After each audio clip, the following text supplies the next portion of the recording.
Live from New Delhi, you're watching DD India News Hour, India's voice to the world. I am Anil Thomas. Coming up in the next hour. Israel promises to intensify Gaza fighting as operation deepens in southern Gaza. Joe Biden speaks to Israel, Egypt and Qatar leaders over hostage crisis and ceasefire possibility. Houthis claim responsibility for drone attack and warn will not stop Red Sea attacks until Israel ends Gaza armed conflict. Israel terms them as an act of Iranian terrorism. External Affairs Minister Dr. S. Jaishankar to meet his Russian counterpart Sergei-Lavrov talks to focus on trade in national currencies and banking. Australia on top in the second test against Pakistan in Melbourne. KL Rahul leads India's fight back against the protests.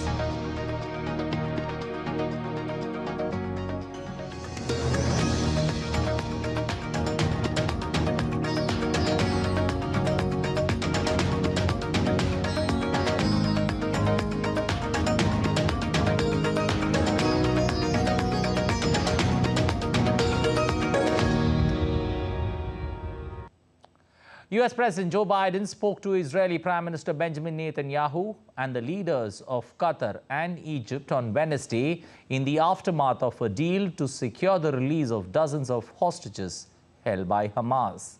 Qatar and Egypt were mediators between Israel and the militant group Hamas in the late November truce. The White House, in a statement, said the leaders discussed the urgent effort to secure the release of all remaining hostages held by Hamas and increasing access to aid. The White House said summaries of the calls would be released later. Meanwhile, the Israel-Hamas conflict in Gaza will likely go on for many months. This is according to the country's military chief, Herzi Halevi, who said that Israel has promised to get Hamas or finish Hamas after its fighters infiltrated Israeli border towns, killing 1,200 people and having taken 240 hostages back to Gaza. The Israeli forces are continuing their offensive against Hamas, deploying multiple methods and strategies.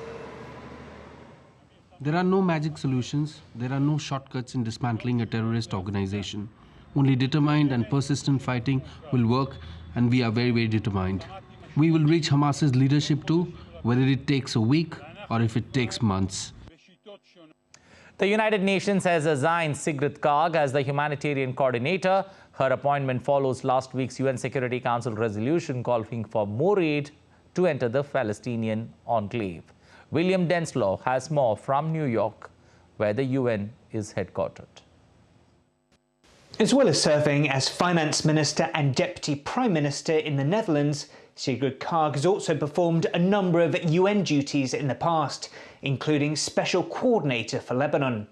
Now, as of January 8th, she'll be taking on a new UN role, which is Humanitarian Relief Coordinator in Gaza.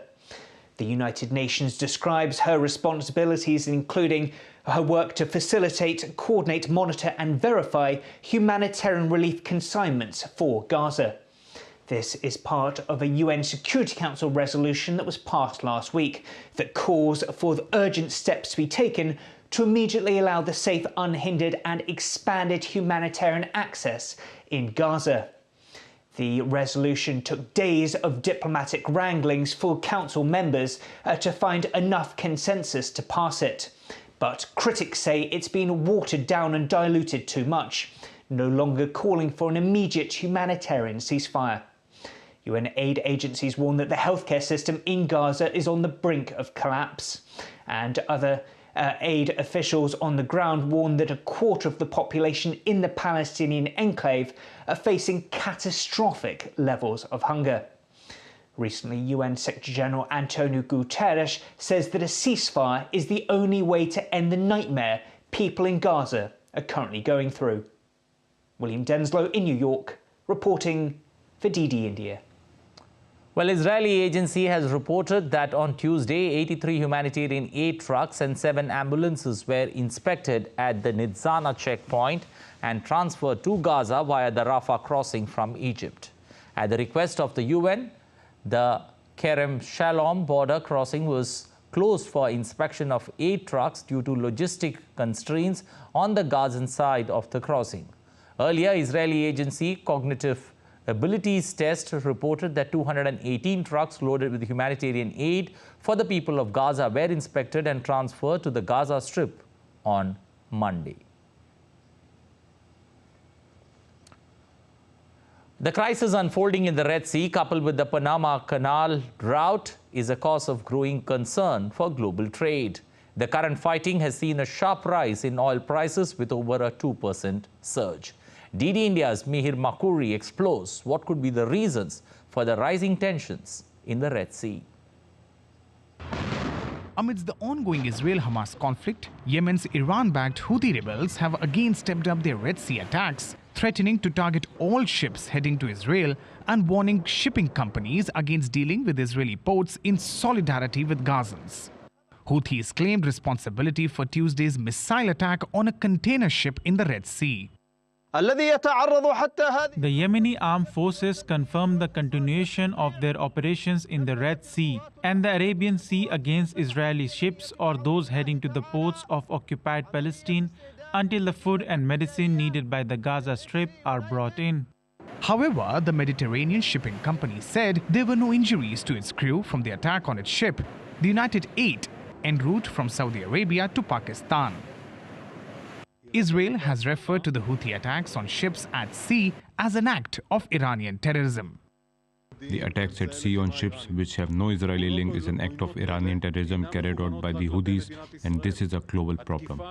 On Tuesday, the United States claimed to have shot down 5 missiles fired by the Iranian-backed Houthis and 12 attack drones. Meanwhile, the Israeli military declared that an Israeli fighter plane had intercepted a quote-unquote hostile aerial target that was headed toward Israeli territory over the Red Sea region. Today, an Israeli fighter jet intercepted a hostile aerial target in the Red Sea area which was en route to Israeli territory. It did not cross into Israeli territory. The Houthi fire towards Israeli territory is an act of terrorism. It is an act directed by Iran and by means of Iranian intelligence and weapons. The reported incidents come a week after the United States announced a multinational maritime security initiative in the Red Sea region in response to attacks on vessels by Yemen's Houthis. India has also vowed a strong response against those who masterminded the attacks on MV Chempluto in Arabian Sea and drone attack on vessel MV Sai Baba in Red Sea. The Houthi strikes have resulted in a dramatic increase in container transportation rates as businesses look to ship their goods via alternate, often longer routes. Mihir Makuri, DD, India.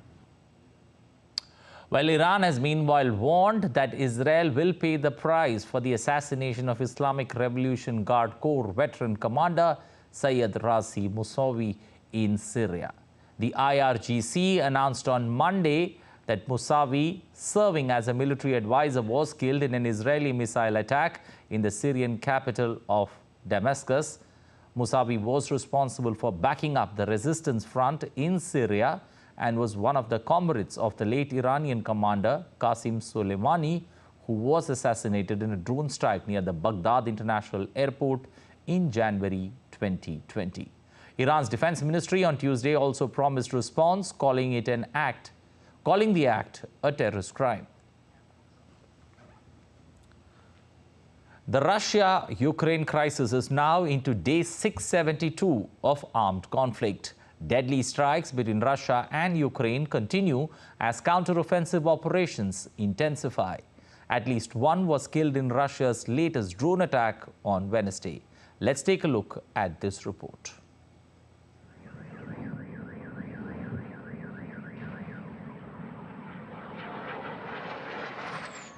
A day after Russian defense minister said Ukrainian counter-offensive stopped, Ukraine's air defense shot down 32 out of 46 Russia-launched drones on Wednesday.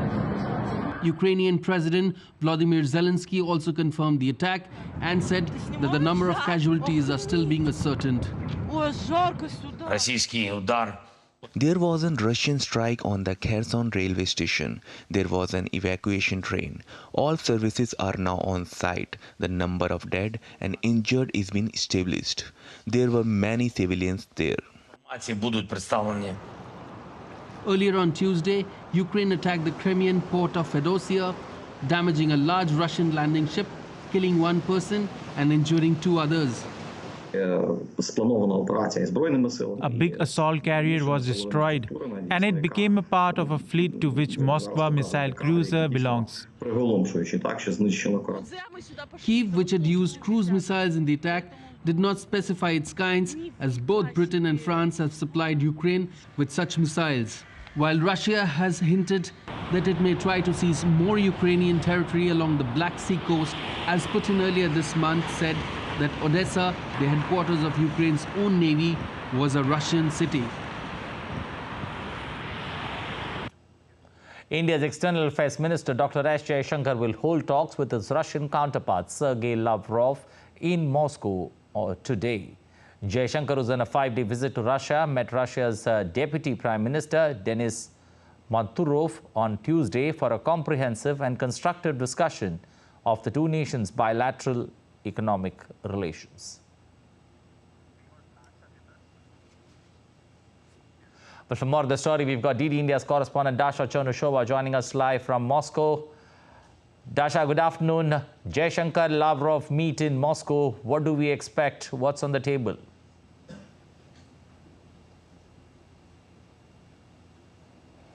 Well, we understand the sides will be touching upon the whole variety of the bilateral relations. They will be talking about tighter integration on the different platforms within the United Nations, within the nations, within the UN, also within the Shanghai Security Organization and within the G20 group. We also understand that the sides will be talking a lot about trade in national currency. That is something that has been on the table for a while now, with Moscow insisting that settlements in national currency are only arising because the world understands that the Western payment system has not been proven to be reliable. We also understand that the sides will be talking about trade. Bilateral trade turnover between the two sides has increased to $50 billion last year, and is expected to grow this year as well. That's against around $13 billion just 2 years ago. We also understand that the sides will be talking about the expansion of the logistics. They will be talking about the expansion of the areas in which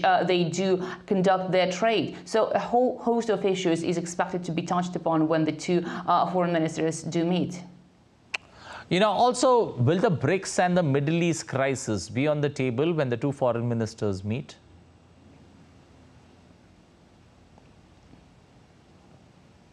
Absolutely. We understand that the plethora of different crises worldwide will be discussed.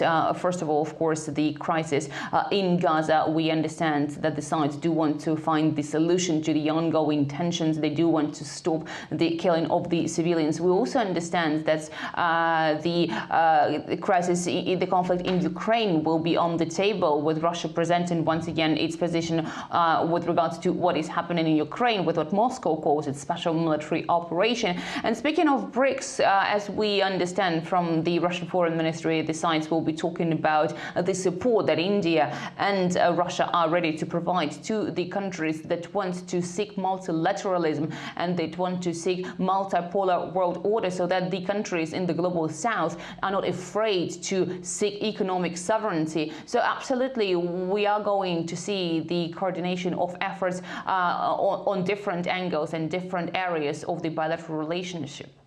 Okay, we'll leave it there. Thank you. Appreciate you joining us. DD India's correspondent Dasha Chernushova there from Moscow.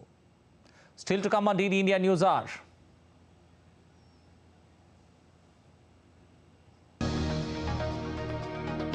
World's biggest nuclear plant in Japan to resume path towards restart.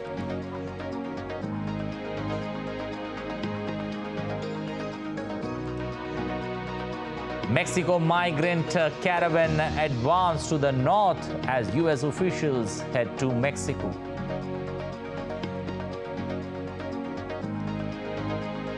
6 dead, 3 missing in Australia's Christmas storms. Intense storm affected all 3 eastern states of Australia.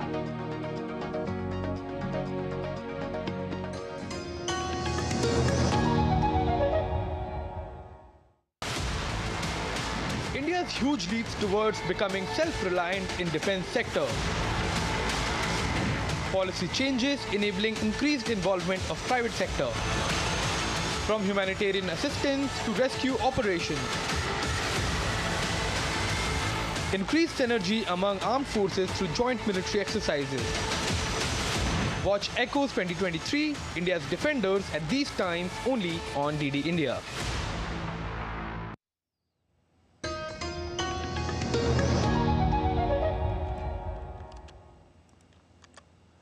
You're watching DD India News Hour. I'm Anil Thomas. Thousands gathered in front of the Central Election Commission building in Belgrade on Tuesday to protest over the recent election results.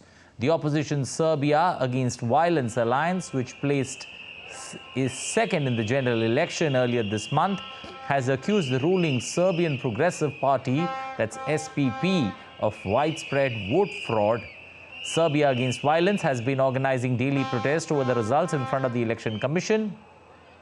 On Sunday evening, the protest turned violent and 38 people were detained by the police. This happened after an international monitoring mission last week accused the ruling party of an unfair advantage through media bias, the improper influence of President Alexander Vučić, and voting irregularities.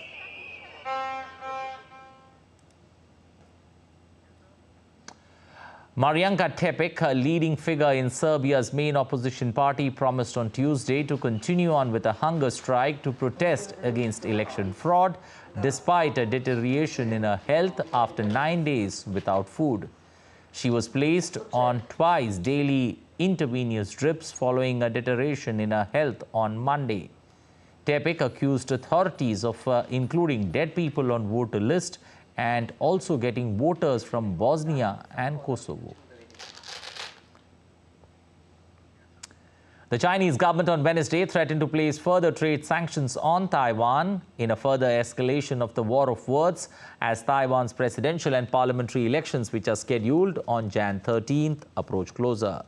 Earlier this month, Taiwan accused China of economic coercion and election interference after Beijing announced the end of tariff cuts, claiming Taipei violated a trade agreement between the two sides signed way back in 2010. Moving to Asia, North Korean leader Kim Jong-un has kicked off a key meeting of the country's ruling party today, setting the stage for unveiling policy decisions to the new year.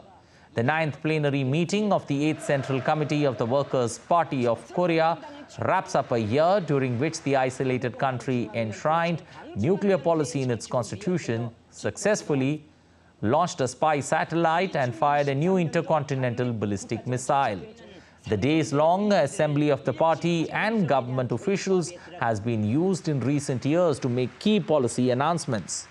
Previously, state media released Kim's speech on New Year's Day. According to the state media, on the first day of the meeting on Tuesday, participants discussed 6 major items on the agenda that include the party's this year's policy, the budget implementation, a draft budget for 2024, and ways to bolster the party's leadership.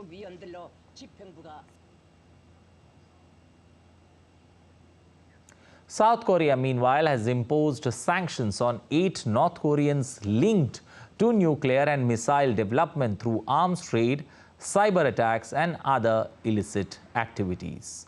Seoul's foreign ministry said that the sanctions came days after North Korea fired a new intercontinental ballistic missile, which South Korea and the United States strongly condemned as a grave violation of the UN Security Council resolutions. The newly blacklisted people include Ri Chang-ho, the head of the Reconnaissance General Bureau, involved in overseas hacking operations, and Yoon Chol, who helped supply nuclear materials while working at the North Korean embassy in China. Amid a prolonged stalemate at the UN, Seoul has slapped sanctions against Pyongyang independently or together with Washington and Tokyo, seeking to squeeze its funding sources.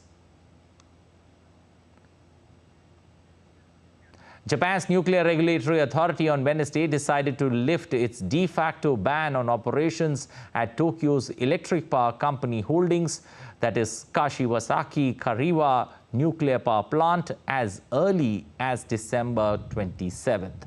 The nuclear watchdog determined that it has now enough information to decide to lift the ban at the plant in Niigata Prefecture, that's in central Japan, following additional inspections and meetings with TEPCO.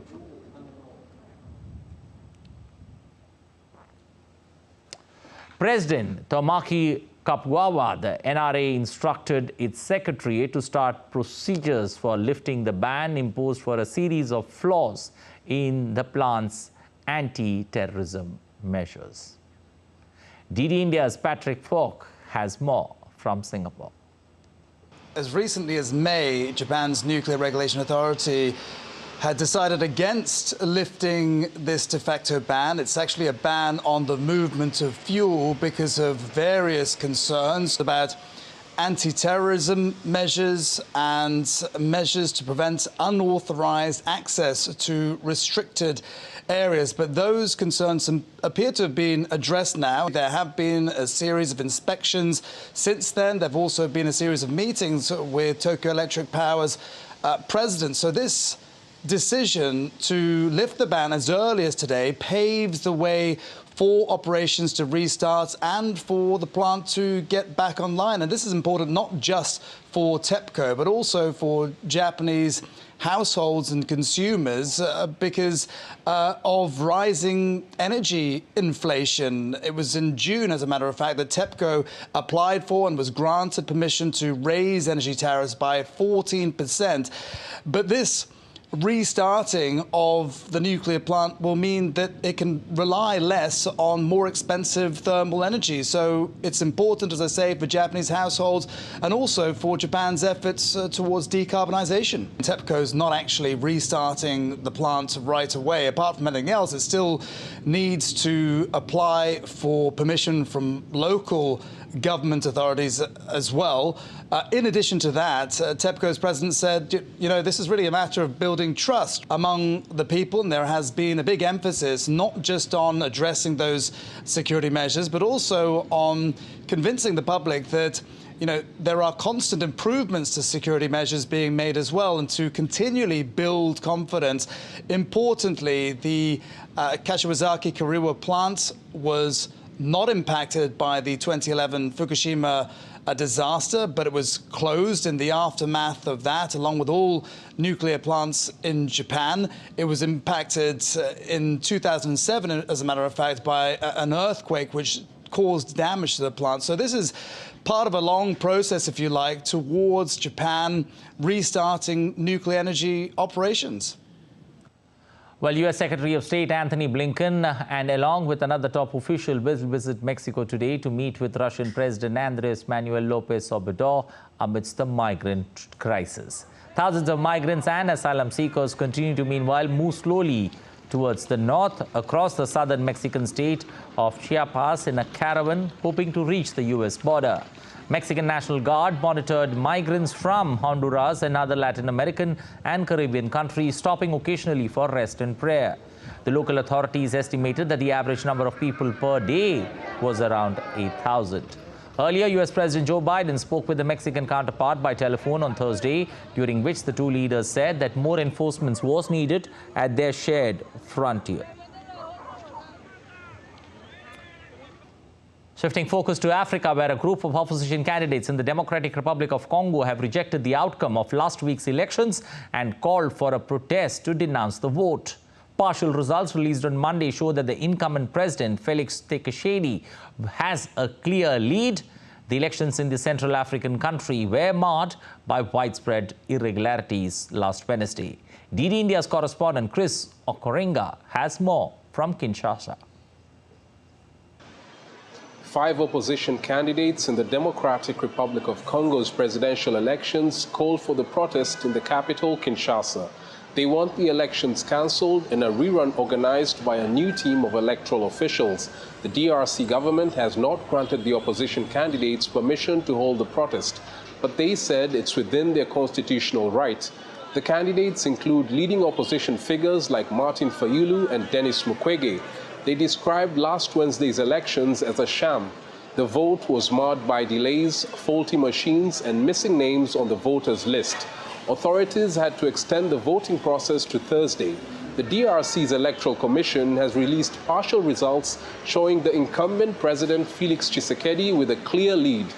Vote counting continues across the vast Central African country. Nearly 44 million people were registered to vote in this year's elections that are being held amidst armed conflict in the east of the country. The electoral body is expected to release the full provisional results on December 31st. Chris Sochamringa in Kinshasa for DD India. Well, weather-related updates now. First from Australia, where at least 10 people have died following severe thunderstorms in the eastern states of Victoria, New South Wales and Queensland. More than 90,000 households are still without power there, has large hailstorms and strong winds blew off roofs and brought down trees. The extreme weather comes after Cyclone Jasper caused widespread damage. While in the U.S., a severe winter storm is battering the northern plains and upper Midwest regions, causing travel chaos and power outages for millions of people. The National Weather Service has issued a warning that blizzard conditions for central South Dakota into parts of Nebraska, Kansas and Colorado, resulting in difficult to near impossible travel in the aftermath of Christmas. The storm is expected to dump as much as 13 inches of snow in some parts of South Dakota, along with strong winds up to 55 miles per hour.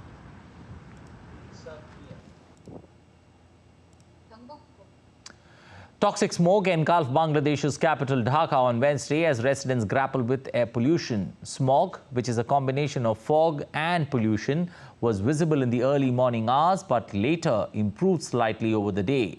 Air quality in the overpopulated metropolitan has been deteriorating year on year with new mega projects and the overuse of fossil fuels. With erratic weather around the world, the impact of climate change has accelerated the arrival of the El Nino-induced extreme weather events. A severe drought has already led to serious impact of local agriculture and animal husbandry in Panama as the country heads towards an exceptionally longer dry season next year with few rainfalls, which pose a daunting challenge to the agricultural dominant country.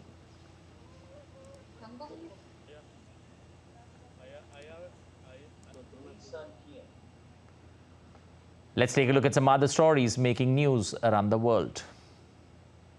The wall of the historic Gyeongbokgung Palace in South Korea's capital Seoul will be reopened to the public on Jan 4th. The wall was vandalized with graffiti twice. The Cultural Heritage Administration said that the scroll is being erased after undergoing post-work and expert review. It also announced plans of a comprehensive set of measures to prevent damages to cultural properties.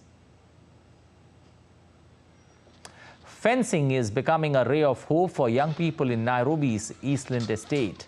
Isaac Muru, a coach for the Kenyan national fencing side, is teaching the sport with an aim to keep youth off the streets and away from crime, and almost ended his life.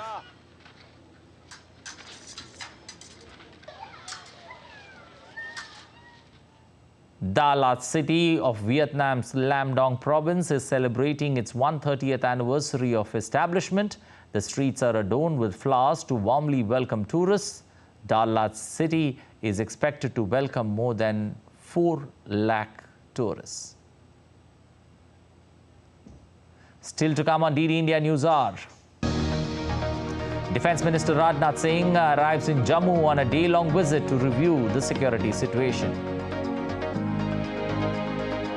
110 flights, 25 trains hit by dense fog in Delhi. Visibility near zero in the national capital. And Indian government sends social media platforms advisories on deepfakes.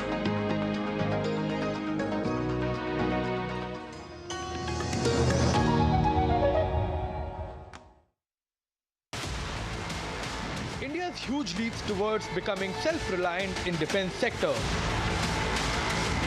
Policy changes enabling increased involvement of private sector. From humanitarian assistance to rescue operations. Increased synergy among armed forces through joint military exercises. Watch Echoes 2023, India's defenders at these times only on DD India.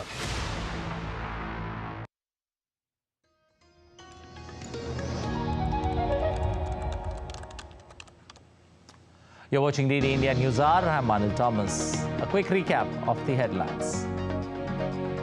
Israel promises to intensify Gaza fighting as operations deepen in southern part of Gaza.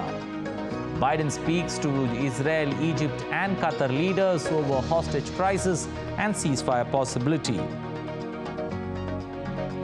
Houthis claim responsibility for drone attack and warn will not stop Red Sea attacks until Israel ends Gaza armed conflict.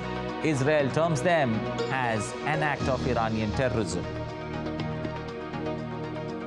External Affairs Minister Dr. Jaishankar to meet his Russian counterpart Sergei Lavrov. Talks to focus on trade in national currencies and banking. Australia on top in the second test against Pakistan in Melbourne. KL Rahul leads India's fight back against the Proteas.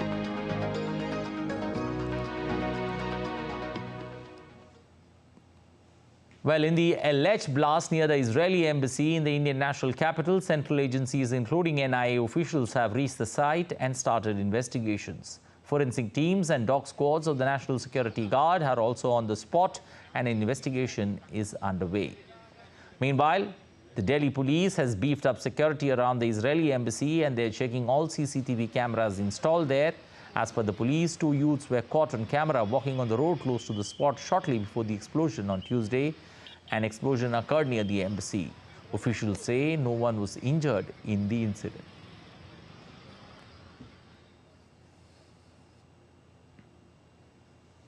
But for more on the story, we've got Dibendu Mondal joining us live from outside the Israeli embassy in the national capital. Dibendu, good afternoon.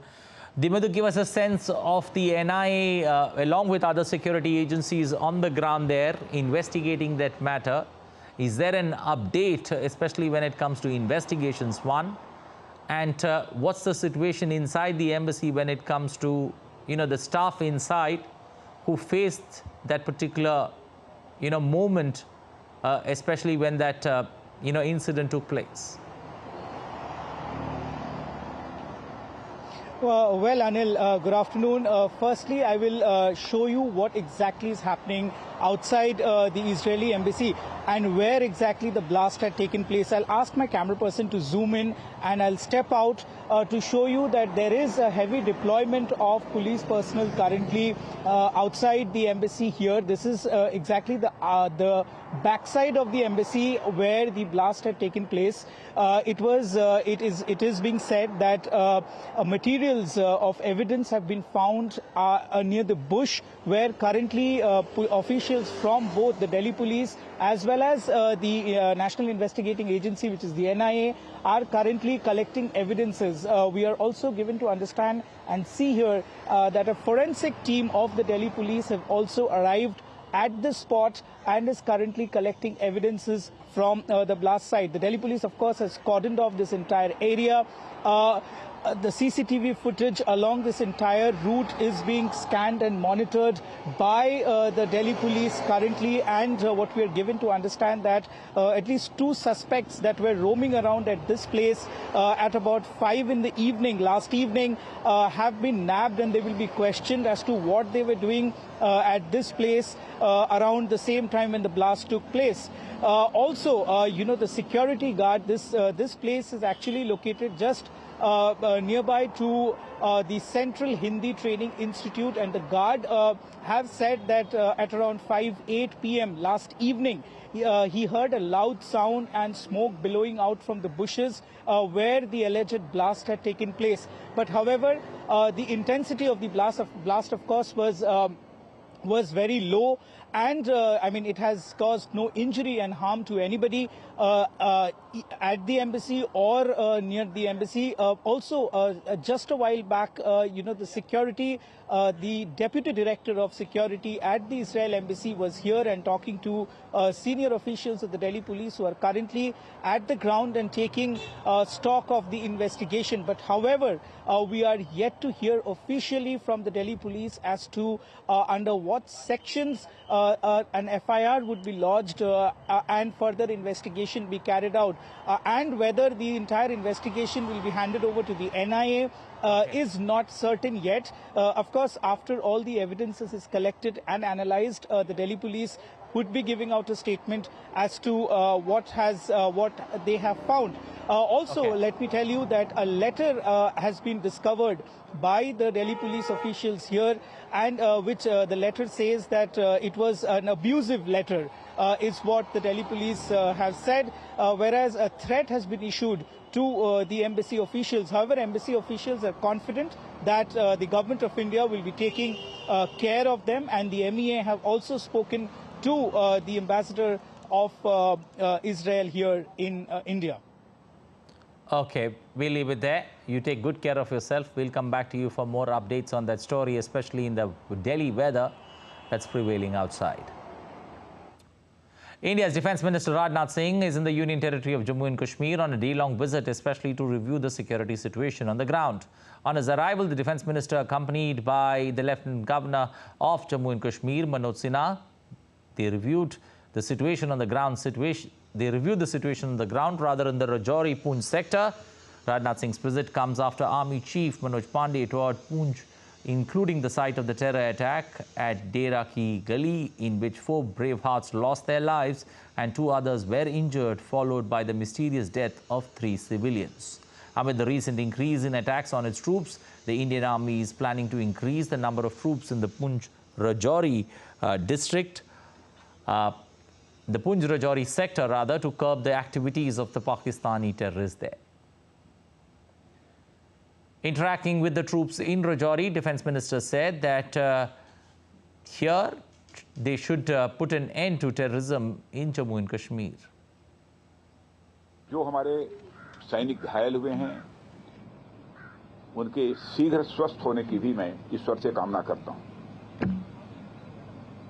और मैं आपको आश्वस्त करना चाहता हूं कि घटना की गंभीरता को देखते हुए जो भी आवश्यक और जो भी उचित कदम है, वह उठाने की भरपूर कोशिश की जा रही है। Talking now about Viksit Bharat Sankalp Yatra, which is being undertaken across the country with an aim especially to attain saturation of flagship schemes of the government through ensuring that the benefits of these schemes reach all targeted beneficiaries in a time-bound manner. In the series, Prime Minister Narendra Modi interacted with beneficiaries of the initiative via video conferencing. He also addressed the gathering on the occasion. Thousands of beneficiaries of Viksit Bharat Sankalp Yatra from across the country joined the event. The program also was joined by union ministers, MPs, MLAs and local level representatives. Since its launch on the 15th of November this year, Prime Minister has regularly held such interactions, which have virtually happened thrice so far and twice in person. As Viksit Bharat Sankalp Yatra reached the Ramlila Maidan of Naini Chikwi in Prayagraj district of northern state of Uttar Pradesh, State Cabinet Minister Nandgopal Gupta Nandi welcomed the Yatra. The minister distributed certificates to beneficiaries of various welfare schemes. Minister Nandgopal said that the Yatra has become a medium to reach out to people of all stratas of the society. Prominent leaders of the BJP were also present during the event. The Viksit Bharat Sankalp Yatra is witnessing huge public participation in every nook and corner of the country, and especially in the 10 districts of Jammu region. After covering all 239 panchayats of Rajouri district, the Yatra reached the Rajouri town on Tuesday, where a large number of people gathered to be part of India's journey towards becoming a developed nation. Viksit Bharat Sankalp Yatra reached Agra district of northern Indian state of Uttar Pradesh. Locals were made aware of the various government schemes. Union Minister of State for Health and Family Welfare, SP Singh Baghel, graced the event as chief guest. Viksit Bharat Sankalp Yatra reached Hardoi district in the state of Uttar Pradesh. State Minister JPS Rathore addressed the locals. He spoke about the benefits of the various schemes run by the central government that have changed the lives of people in many aspects. Moving on, several parts of northern India, including the national capital New Delhi, was covered in a thick blanket of fog early on Wednesday. The visibility in the national capital dropped to about 50 meters and movement of traffic was disrupted. The Delhi airport faced multiple delays affecting approximately 110 flights. 4 flights were diverted to Jaipur, while several trains arriving and departing from the national capital were also delayed due to low visibility on Wednesday morning. The Indian Meteorological Department has forecast that dense to very dense fog conditions are likely to continue over northwest and parts of adjoining central India during the next 96 or 3 to 4 days. देखिए ये जो घना कोहरा है हमारे पास last 3 दिन से चल रहा है दिल्ली एनसीआर में, जिस समय सवेरे के समय विजिबिलिटी 50 मीटर या उससे नीचे जा रही है और कल भी ऐसी सिचुएशन थी जो कि विजिबिलिटी हमारे पास सवेरे लगभग 10 बजे तक 200 से कम थी और आज भी अभी देखेंगे तो विजिबिलिटी 150 मीटर से कम चल रही है पालम में। तो ये सिचुएशन कल भी थी हमारे पास और आज भी है। इसके लिए हमने कल येलो अलर्ट जारी ऑरेंज अलर्ट जारी किया हुआ था दिल्ली एनसीआर के लिए और ये जो है आप देखेंगे जैसे जैसे दिन प्रोग्रेस करेगा उसके बाद इम्प्रूव करेगा। But for more on the story, 96 hours is what the prediction is, 3 to 4 days. Jessica Thaneja joining us live from the national capital to get us the latest on the freaky weather in the national capital. Jessica, good afternoon. Give us the latest when it comes to the weather conditions now, and how are people, especially traveling in and out of Delhi, since the going is tough, how are they now trying to rather circumvent or get their plans for New Year, back on track?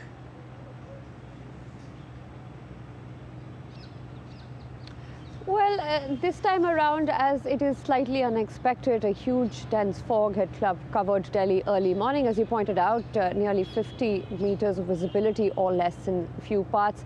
Not to mention the air quality index has also dipped in a few parts of the national capital. I think in Anand Vihar, if the estimates are correct and if I recall correctly, the AQI was recorded more than 381, which is a level above the air quality that was witnessed in the last few weeks, where it had improved, and how pathetic and worse it was in the month of October leading up to Diwali. So of course, not just the fog, but the underlying health implications that come with this fog, because we're seeing an increase in AQI as well in parts of the city, could be a factor that would prevent people from stepping out. But it's the festive season and there's no stopping excited people out there hoping to see and meet their family and friends outdoor. But I spoke to the Indian Met Department chief just a while ago, who also said that according to the bulletins he's received, the conditions are going to continue for the next 2 days or so, maybe in the third day as well. But tomorrow and day after, as you also pointed out, we're going to see dense fog in the national capital. There have been various advisories issued which say that stepping out at early morning timings, especially before 6 a.m. or 8 a.m. is not advisable, because there is no visibility and you see a lot of planes and a lot of trains also being halted. A lot of flights have been cancelled. More than 125 flights have been cancelled this morning, and of course trains as well. So we're looking at a lot of traffic both at the airports and as well as the railway stations, not to forget the bus stops as well. So expect a lot of people on the streets despite such conditions. It's the festive season. Schools are still open, especially in national capital, the NCR region. Is there any advisory when it comes to schools to rather delay timings, or maybe, the children getting an early New Year break?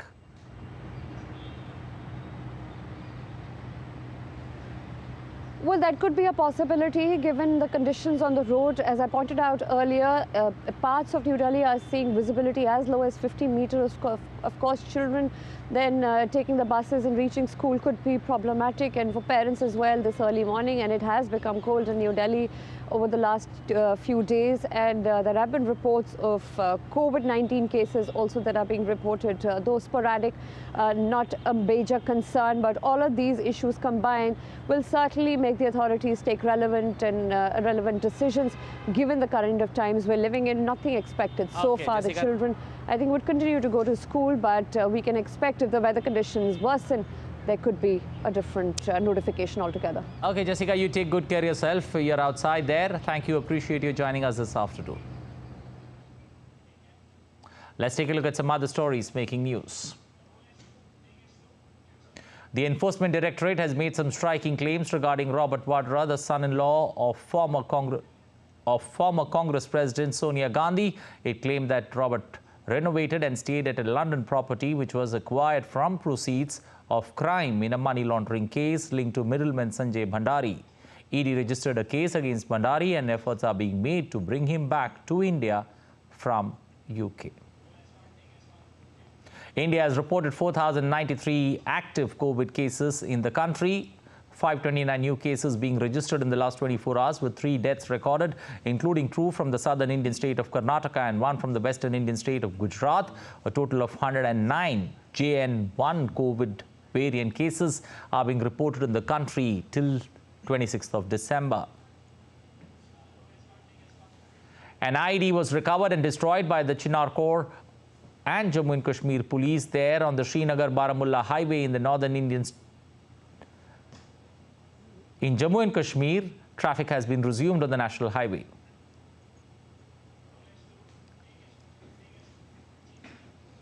Indian government has issued an advisory on social media platforms to comply with IT rules addressing the concerns of deepfakes. The rule to ensure platforms identify and promptly remove misinformation, false and misleading content, and materials impersonating others, including deepfakes.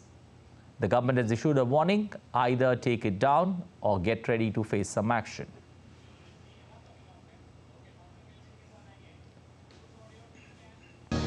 Still to come on DD India News Hour. Nifty scales fresh record high. US stocks rise on rate cut hope. Help world markets end in the green. Cristiano Ronaldo's Al Nassr downs Karim Benzema's Al Ittihad 5-2 in the Saudi Pro League.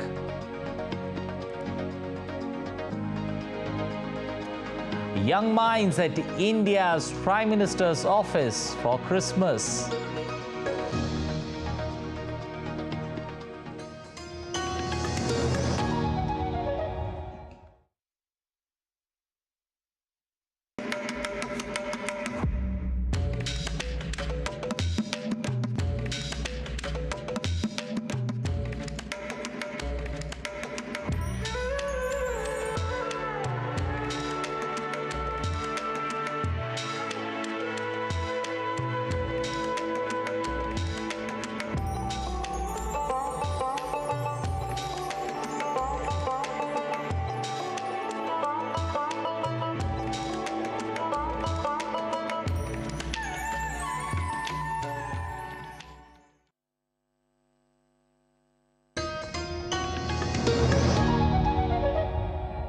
Watching DD India News Hour, I'm Anil Thomas.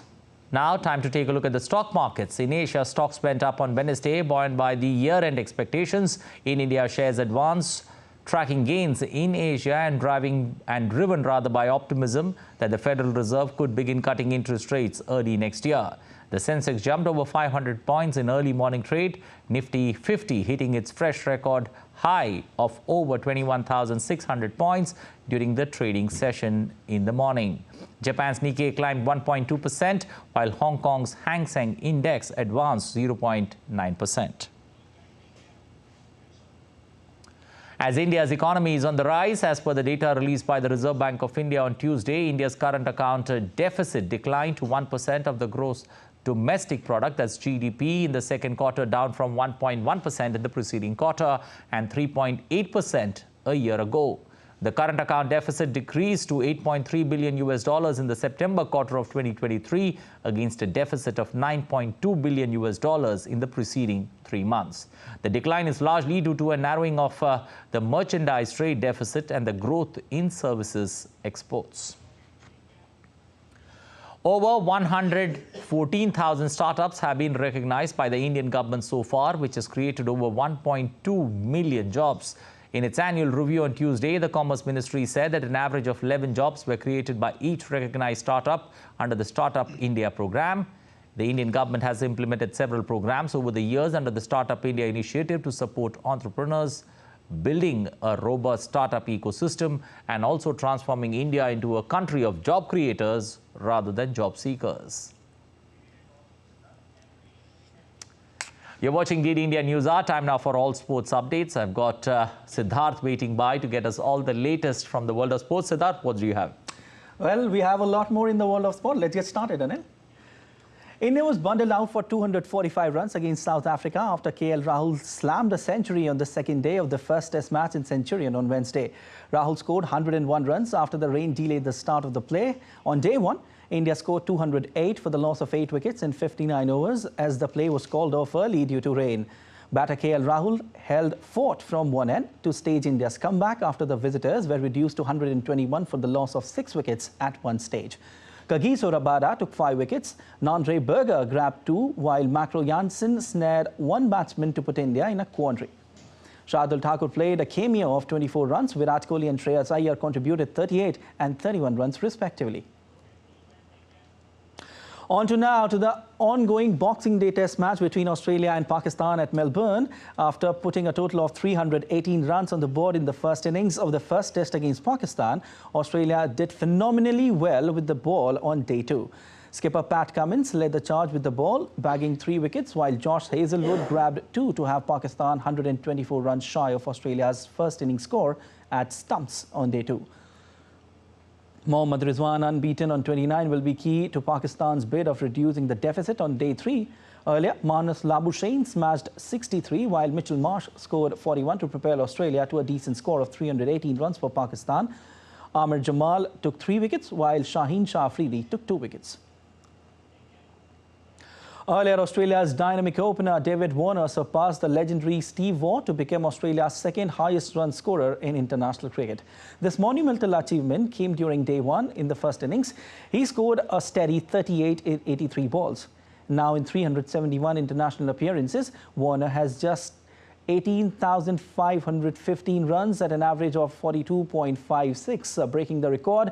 He has 49 centuries and 93 50s in international cricket with the best score of 335 not out. On to Saudi Pro League now. Cristiano Ronaldo and Sadio Mane netted 2 goals apiece to help Al Nassr to 5-2 win over Karim Benzema's Al Ittihad as they try to keep pace with Saudi Pro League leaders Al Hilal. Both of Ronaldo's scores came on penalty kicks, the first in 19th minute, equalizing the 1-1, and second gave Al Nassr a 3-2 in the 60th minute. Mane then put the match away for good, netting goals in the 75th and 82nd minute on perfectly timed passes from Brazilians Talisca and then Otavio. Ittihad's Abdirrazzaq Hamdallah kept his side in the match early with goals in the 14th minute to open the scoring and then in the 51st to take a 2-1 lead. The victory moved second-placed Nasser to 43 points in the season, just 7 behind Idil Al Hilal. Ittihad sit down in 6th place on 28 points. Well, that's it in the world of sport as of now. Over to you, Anil.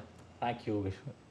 Well, time now to move forward. There, after Siddharth getting all the updates from the world of sports, we're going to leave you with the cutest video of the day where children get to live every person's dream. Young minds are treated with an up-close and personal tour of Indian Prime Minister Narendra Modi's office, gaining a unique and memorable experience.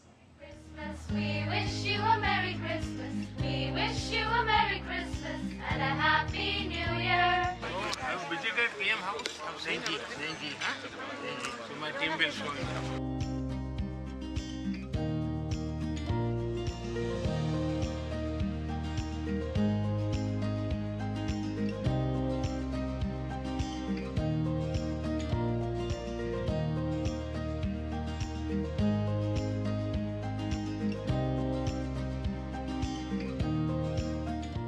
How does it feel?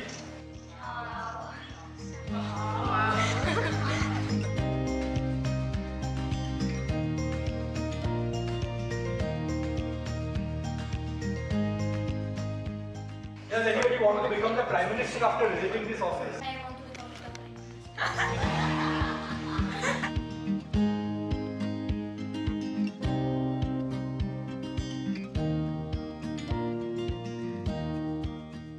You would have seen photos of the Prime Minister working from here.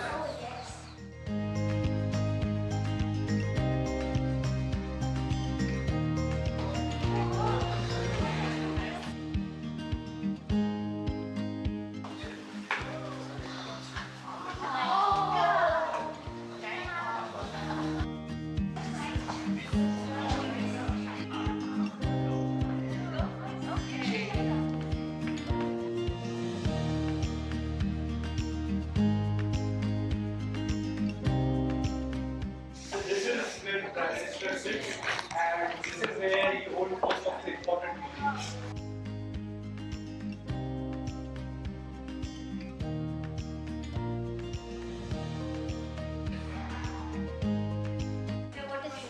This is the mic. This is it. Becomes green. Now it will be.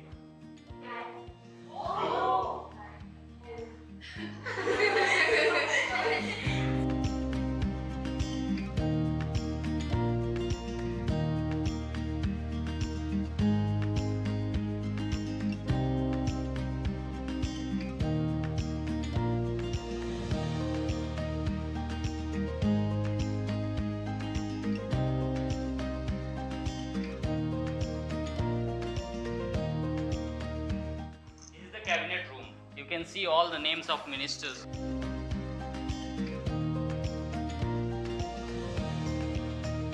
Everybody was suddenly very happy, and it was a great opportunity, and I hope there are many opportunities ahead like this. We were all very excited for this one because we've never had like this opportunity before, and I would like to thank you, especially the Prime Minister Modi.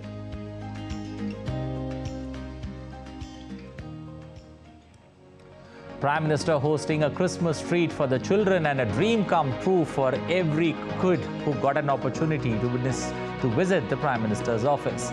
Well, that's it in this edition of DD India News Hour, but let us know your thoughts on the news of the day. You can connect with us on Facebook, X, Instagram. You can also visit our website, ddindia.co.in. We're going to be back with more news as it breaks here on DD India. I'm Anil Thomas from all of us here in Delhi. Thanks for watching DD India News Hour.